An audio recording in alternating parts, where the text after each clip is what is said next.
Je vais te parler maintenant de mon chemin de libération. On a tous un chemin de libération et chacun l'arpente à sa façon. Là où certains se bloquent, d'autres font en sorte de se débloquer. Adolescent, je me sentais vraiment complètement inhibé dans mon être, complètement bloqué, et je sentais bien qu'il y avait un lien avec la pensée. J'ai fait pas mal d'actions pour tenter de me libérer à l'époque, comme du yoga, de la méditation, de l'hypnose. J'ai vu des médecins, j'ai pris des médicaments pour essayer de me calmer des anxiétés, calmer des choses comme ça.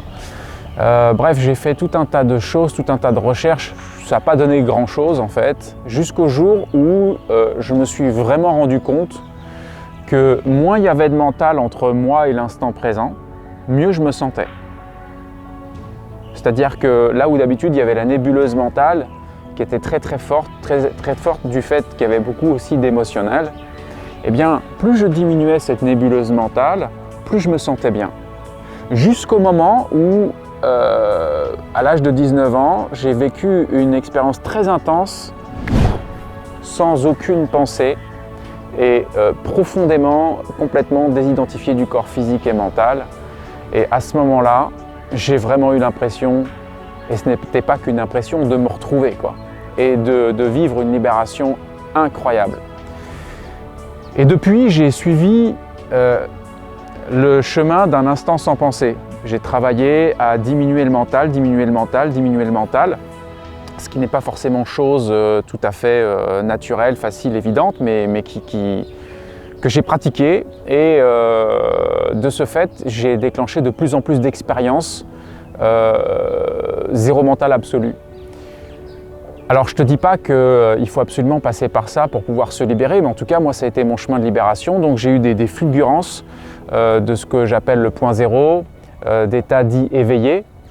Et je n'ai cessé de retrouver, de rechercher systématiquement cette zone-là toute ma vie. Et c'est encore le cas, sauf que ma démarche et la façon dont j'évolue encore aujourd'hui, parce que je ne me considère pas comme éveillé, la façon dont j'évolue encore aujourd'hui est un petit peu différente de comment ça a démarré. Là où ça a démarré, c'était plutôt un combat contre le mental, c'était vraiment presque violent, quoi. Et avec des résultats qui étaient, des fois, le combat je le gagnais, des fois, beaucoup de fois je le perdais, et à certaines fois je le gagnais, et je vivais des états extatiques, et c'était vraiment incroyable. Donc forcément, ça me permettait de vraiment avoir la conviction et la certitude qu'il y a bel et bien quelque chose qui est par-delà la matière, et par-delà le corps, et par-delà le mental. Au jour d'aujourd'hui, c'est quelque chose de plus doux, de plus constant, de plus facile, pas forcément toujours ultra intense, mais parfois très intense aussi. Et l'élément aussi très important qui a fait partie de mon évolution, c'est qu'au départ, je rentrais dans ce que j'appelle le point zéro, puis je revenais dans le mental.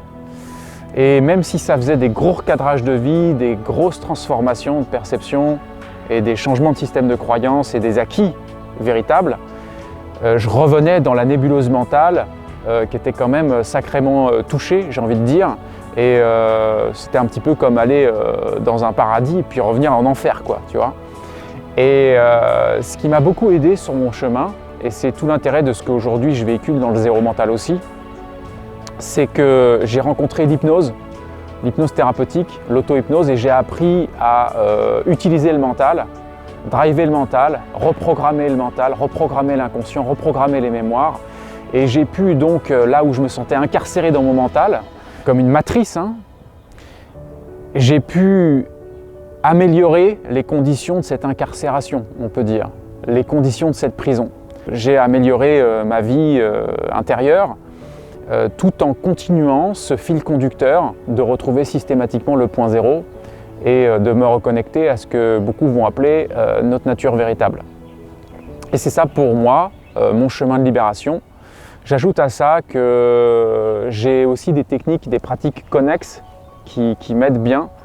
Je pratique beaucoup de yoga, Je pratique beaucoup de sport, de sport cardio, je m'occupe du corps, je transpire beaucoup, j'élimine. J'ai aussi tout un parcours qui a été vécu il y a quelques années où j'ai beaucoup approfondi tout ce qui est naturopathie, façon de s'alimenter, etc. Donc je m'occupe aussi du deuxième cerveau. Hein.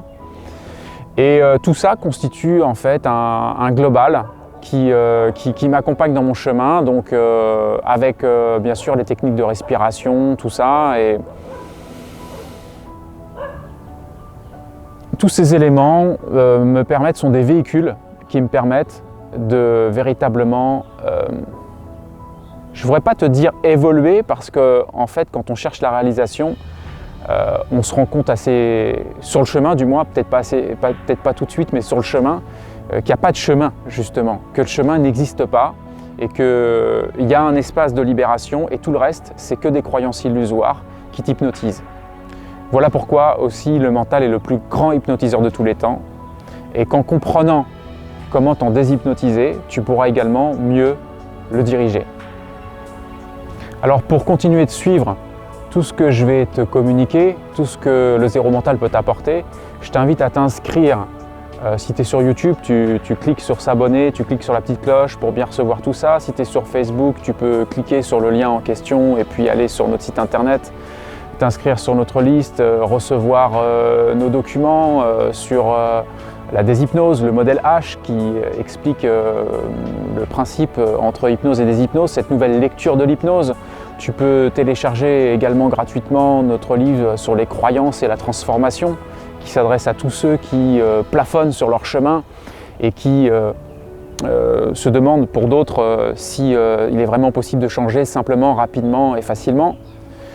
Tu peux télécharger beaucoup d'éléments sur notre plateforme et donc je t'invite à continuer de nous suivre et on va faire en sorte de t'envoyer un maximum d'informations de qualité.